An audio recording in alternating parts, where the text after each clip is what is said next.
Hello students, welcome back to my YouTube channel the Jainit Sudhir. Jainit Sudhir में आपका स्वागत है। आज हम लोग को नेक्स्ट चैप्टर पढ़ेंगे, द लाइफ प्रोसेस।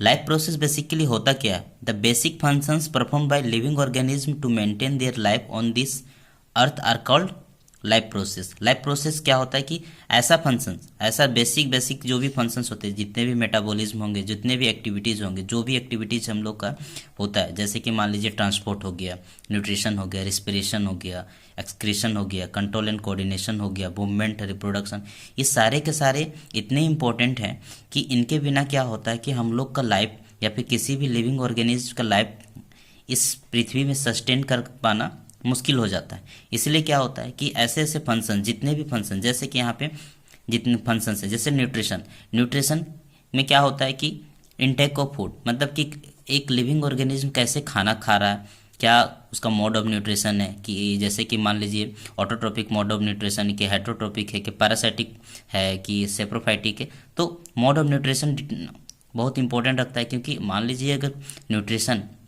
न्यूट्रिशन किसी चीज़ को हम लोग कंजप्शन नहीं करेंगे तो क्या होगा कि हम लोग का फूड कंजप्शन नहीं होगा तो फिर एनर्जी नहीं मिलेगा, एंड एनर्जी बॉडी को जरूरी है किसी भी फंक्शन को करने के लिए। ठीक है, तो न्यूट्रिशन ये एक लाइफ प्रोसेस है। इसी प्रकार का रिस्पिरेशन, रिस्पिरेशन क्या करता है कि इसमें जैसे न्यूट्रिशन जो भी हम लोग फूड लेते हैं, जैसे कि ये फूड जो होता है ना, उसको बाद में ब्रेक डाउन करने के बाद जो रिस्पिरेशन प्रोसेस में क्या होता है, सिंपली ऑक्सीजन के प्रेजेंस में क्या करता है कि फूड को ब्रेक डाउन किया जाता है, मीन्स जो ग्लूकोज हो गया उसको ब्रेक डाउन किया जाता है, एंड देन वो जो ब्रेक डाउन होगा उससे हमें एटीपी के फॉर्म में एनर्जी प्राप्त होता है। जो एनर्जी हमें प्राप्त होता है उससे क्या होता है कि बॉडी फंक्शन करता है। तो रिस्पिरेशन भी आपका एक प्रकार का क्या हो गया, लाइफ प्रोसेस हो गया। इसी तरह ट्रांसपोर्ट एंड एक्सक्रीशन, ट्रांसपोर्ट में क्या होता है, सपोज कि यहाँ पे जो एनर्जी फॉर्मेशन हुआ, यहाँ पे जो एनर्जी बना रिस्पिरेशन के दरमियान, जो एटीपी के फॉर्म में बना, या एनएरोबिक रिस्पिरेशन हुआ कि एरोबिक रिस्पिरेशन हुआ, जहाँ पे ये एटीपी का फॉर्मेशन हुआ।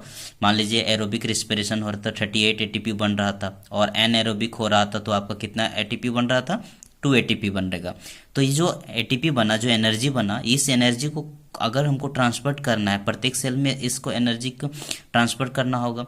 इनफैक्ट इसके अलावा जो होता है, जैसे कि मान लीजिए जैसे CO2 हो गया, O2 हो गया, हमारे जैसे लंग से O2 को क्या करना रहता है कि ऑक्सीजनेटेड ब्लड लेके हार्ट में जाता है, एंड देन हार्ट पूरा पंप आउट करता है उसको, सारे बॉडी में सारे सेल्स में चलता है। इसी तरह वहाँ पे अगर कोई ऐसा प्रोडक्ट है, ऐसा एक्सक्रीटरी प्रोडक्ट्स है, वेस्ट मटेरियल है, जिसको यूजुअली बाहर निकालना है, तो फिर उसको फिर कैरी आउट करते हुए फिर बाहर निकालते हैं, जैसे कार्बन डाइऑक्साइड इस प्रोसेस में कैरी आउट करते हैं। इसी तरह होता है ब्लड के थ्रू हम लोग उसको एक जगह से दूसरी जगह ले जा रहे हैं, तो यहाँ पे ट्रांसपोर्टेशन में बेसिकली मदद करता है कोई भी चीज़ को एक जगह से दूसरी जगह में ले जाने में। ठीक है, एक्सक्रीशन जो भी जो वेस्ट मटेरियल है जो हमारे बॉडी के लिए टॉक्सिक है, इनफैक्ट वो अनवांटेड जो भी है अनवांटेड मटेरियल है, उसको क्या करेंगे कि हम लोग बाहर निकाल देंगे, बॉडी से बाहर निकाल देंगे। तो ये आपका हो गया एक्सक्रीशन में।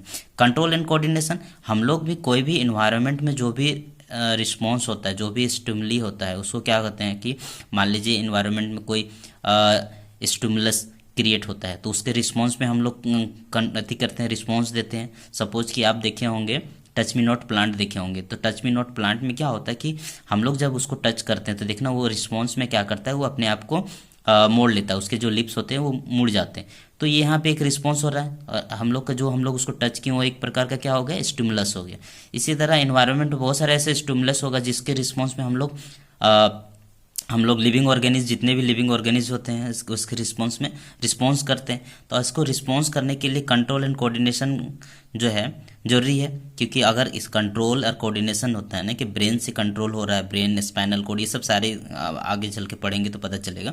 बट हाँ, कंट्रोल एंड कोऑर्डिनेशन में क्या होता है ना कि यूजुअली ब्रेन का, दिमाग का जो होता है ना, ये कंट्रोल एंड कोऑर्डिनेशन में मदद करता है। सपोज कि ऐसा तो नहीं होता है ना कि मान लीजिए कोई प्रॉपरली चल रहा है, तो मान लीजिए हम हैंड का मूवमेंट कर रहे हैं, एंड पता चला कि हैंड के साथ में हम लोग सपोज कि एक आदमी है, ठीक है, ये चल रहा है। तो ऐसा थोड़ी ना कि इसका ये जो पैर है ये ज़्यादा चला गया, ये कम चल गया, तो हम लोग इसको कोऑर्डिनेट कर सकते हैं। ऐसा नहीं हो कि यूजुअली अपने आप को हम लोग होता है ना दोनों को दोनों बैलेंस आउट करते हैं। यहाँ पे कंट्रोल और कोऑर्डिनेट होता है, एक दूसरे को कोऑर्डिनेट करके अच्छे से चलता है। ठीक है, ऐसा होता है कि कोई स्ट्रेट लाइन में जाना चाहता है तो कंट्रोल एंड कोऑर्डिनेशन के थ्रू वो स्ट्रेट लाइन में जा सकता है। लेकिन ऐसा थोड़ी ना कि हम लोग स्ट्रेट जा रहे हैं तो फिर ऐसे, अगर कंट्रोल एंड कोऑर्डिनेशन होगा तो हम लोग किसी भी डायरेक्शन में मूव कर सकते हैं, तो ऐसा कुछ। ठीक है, ग्रोथ भी बहुत इंपॉर्टेंट है। ठीक है, ग्रोथ मान लीजिए रिपेयरिंग हो रहा है, अगर रिपेयरिंग ग्रोथ मीन्स क्या होगा, सिंपली होता है न्यू सेल्स का आना। न्यू सेल्स अगर हमेशा हर दिन सेल्स जो होते हैं डैमेज होते हैं, बनते हैं, डैमेज होते हैं किसी वजह से, तो क्या होता है ग्रोथ की वजह से वो धीरे धीरे रिपेयर हो जाता है। तो ग्रोथ भी इंपॉर्टेंट है। ठीक है, मूवमेंट एंड रिप्रोडक्शन, इसी तरह मूवमेंट भी रिप्रोडक्शन है। कोई भी चीज़ का मूवमेंट हो रहा है, रिप्रोडक्शन में क्या होता है कि अपने जैसे ऑफ स्प्रिंग को क्या करना, जन्म देना। तो ये आपका हो गया रिप्रोडक्शन।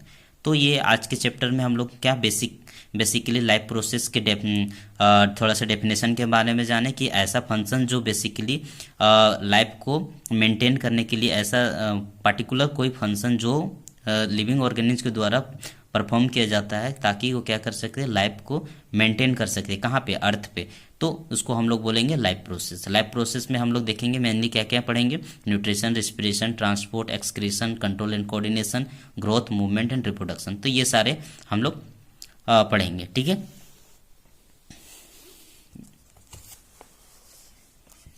ये सारे टॉपिक्स। आज के लिए इतना ही। Thank you. Like, subscribe and comment and please support us.